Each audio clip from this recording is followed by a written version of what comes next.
Hi, hi everyone. It's Maham, Feroz. I recently graduated in International Relations from Fatima Jinnah Women University, Pakistan. So the topic of my research paper, the one I'm presenting today, is the role of Afghan women in peace building and social justice, corresponding to the framework of SDG 5 and 16. Moving forward, so these are the table of content, the topic which I'll be covering in my presentation. And coming toward the introduction. So the main focus of my study is the framework of SDG 5 and 16 and the role of women in peace building and social justice.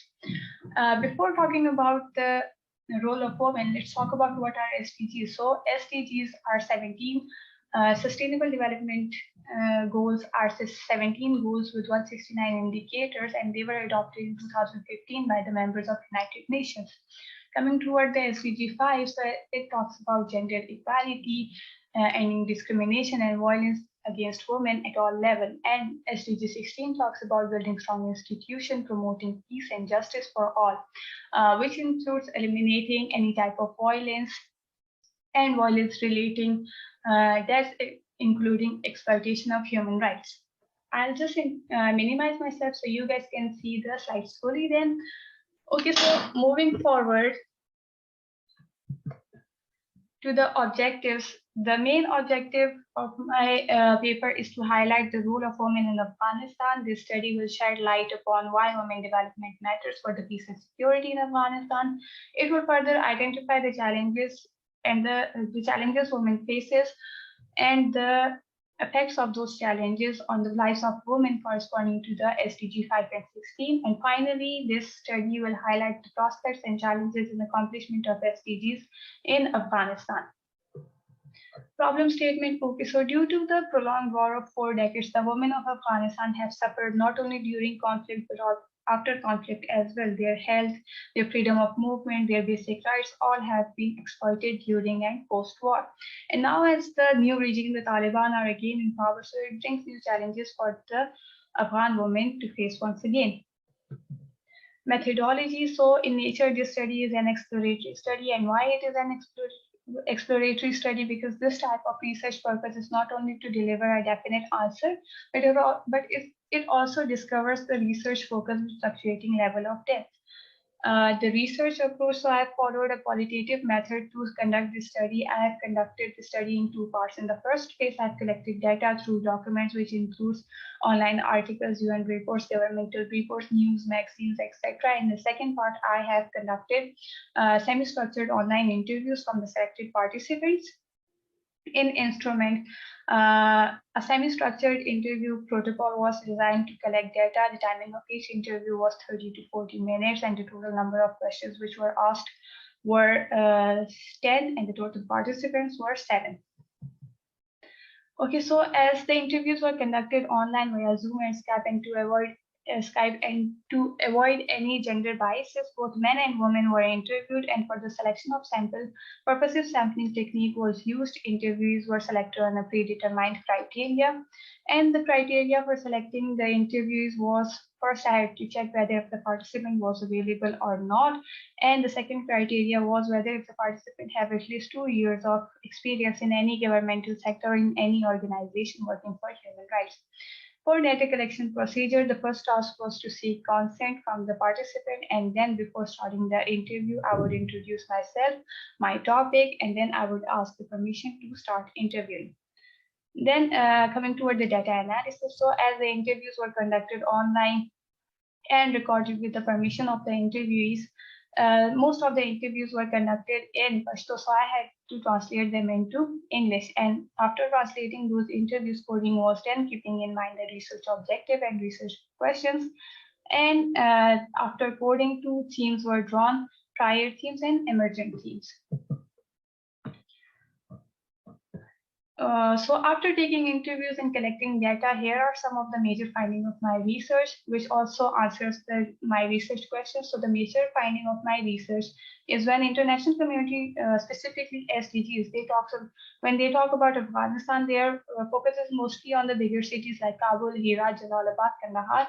While big cities are in focus, as a result, a large portion of women are marginalized. The women from far-flung areas, the women from rural areas, they are not addressed while talking about the rights of women. And the goal of SDGs is to reach every individual in every corner of the country. But in Afghanistan, such goals have only been effective in bigger cities. But despite the shortcomings of SDGs, it has some prospects as well. Like there has been law reforms, there has been addition of new laws for women. Women have gained seats in almost all sectors.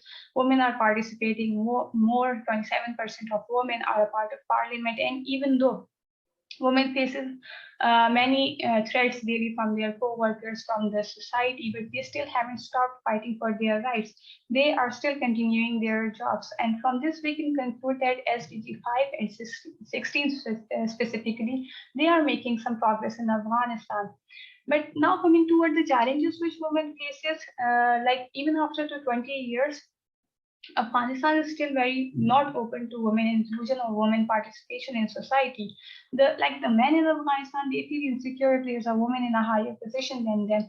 And then furthermore, moving forward, the result depicts that women being half the population, they cannot and should not be ignored while addressing such matters. They have an important role in the society.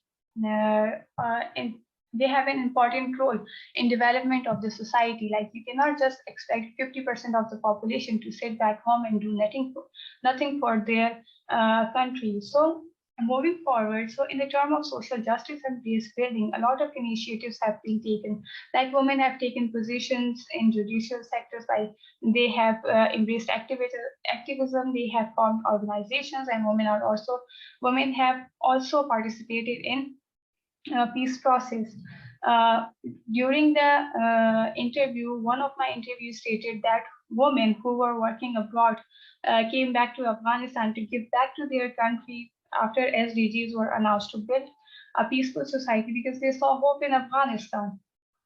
Okay, so I also came across some emergent themes while conducting interviews. So the first would be the role of men in bringing gender equality. We have this opinion of Afghan men that all of the men do not support women in Afghanistan. But after interviewing male participants, I came to the point that some of the men in Afghanistan have stood by the females and have raised their voices for women empowerment and gender parity. They have worked and built schools and colleges for girls in different areas of Afghanistan.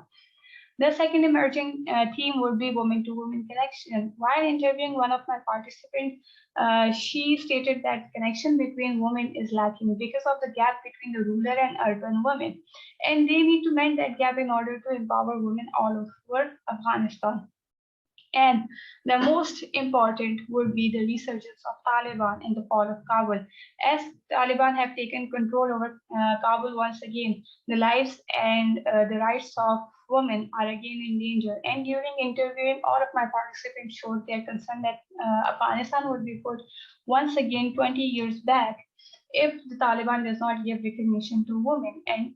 But also, there's still a lot of skepticism regarding Taliban laws on women. On the one hand, Taliban are not letting women to continue working and are distributing leaflets that women are not allowed alone in public and are not allowed to go out for employment. But on the other hand, Taliban has repeatedly given statements about giving women their rights, about allowing women to work, to get education. However, there's still a lot of uncertainty how Taliban are not talking about the rights of women while they had no women representation from their side during the peace process. It may result in two ways. Maybe the Taliban have really changed, or maybe the Taliban are doing an act just to show the West that they have changed, only to get recognition. However, what lies ahead for Afghan women is still very unclear. Coming to the conclusion, so this research demonstrates the readiness and the willingness of Afghan women to change the society, to bring development and peace. However, the biggest challenge still remains, and that is the re-emergence of Taliban. And due to the recent developments in Afghanistan, this study remains evolving as there's a lot of uncertainty, especially when it comes to the standpoint of Taliban over gender issues. Moving toward the recommendations. So, to improve and to enlarge this research and to make a comparative analysis of the role of women, further research is needed. The current government of Afghanistan, the Taliban, should assure women that their rights will be given and women should be provided health facilities, education, freedom of movement, and employment opportunities. And such organizations which are working for women empowerment and human rights, they should not be shut down. They should continue to work for the rights of women and ensure that no woman is left behind. Okay, so I end my presentation here with this quote of Malala Yousafzai: "I fear for my Afghan sisters. They are once again where I have been. We must listen to the voices of Afghan women. We cannot continue to fail them." Thank you very much. That's all from my side. I hope you guys liked and enjoyed my presentation. Thank you so much, everyone.